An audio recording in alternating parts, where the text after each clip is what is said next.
1963 August மாதம் 10ஆம் தேதி உத்தரப்பிரதேசத்தில் இருக்கக்கூடிய ஜாலோன்கிற மாவட்டத்தில் பிறந்தவர் தான் பூலான் தேவி. சாதி அடக்குமுறைகள் அதிகமாக இருக்கக்கூடிய மாவட்டம் அது. அந்த கொடுமைகளுக்கு சின்ன வயசுல இருந்தே ஆளானவர் தான் பூலான் தேவி.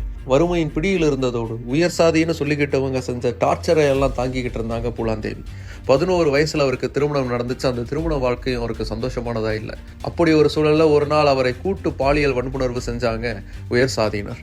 தனக்கு நேர்ந்த அத்தனை கொடுமைகளையும் கண்டு வெகுண்டெழுந்த பூலான் தேவி ஆயுதம் ஏந்தி போராட ஆரம்பிச்சாங்க. 1980களில் தனக்குன்னு ஒரு கேங்கை உருவாக்கி அதுக்கு தலைவியாக மாறினாங்க. சம்பல் வேலையின் அசைக்க முடியாத ராணி அப்படிங்கிற பேர் எடுத்தாங்க பூலான் தேவி.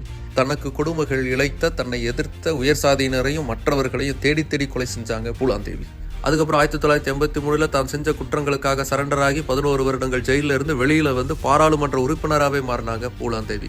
ஆனாலும் அவங்க மிச்ச வச்ச பகைங்கிறது அவங்கள விட்டு போகல. துப்பாக்கி எடுத்தவங்களுக்கு துப்பாக்கி தான் பதில் சொல்லுங்கிறதுக்கு அடையாளமா டெல்லியில வைத்து படுகொலை செய்யப்பட்டாங்க பூலான் தேவி. அவருடைய வாழ்க்கைங்கிறது பல முரண்பாடுகள் நிறைந்த ஒன்னாதான் எப்பவுமே இருந்திருக்கு. ஆனாலும் சாதி அடக்குமுறைகளுக்கு எதிரான முகமாகவும் பெண்களின் உரிமைகளுக்கான குரலாகவும் இப்போதும் நினைவுபடுத்தப்படக்கூடிய பூலான் தேவி பிறந்த தினம் இன்று.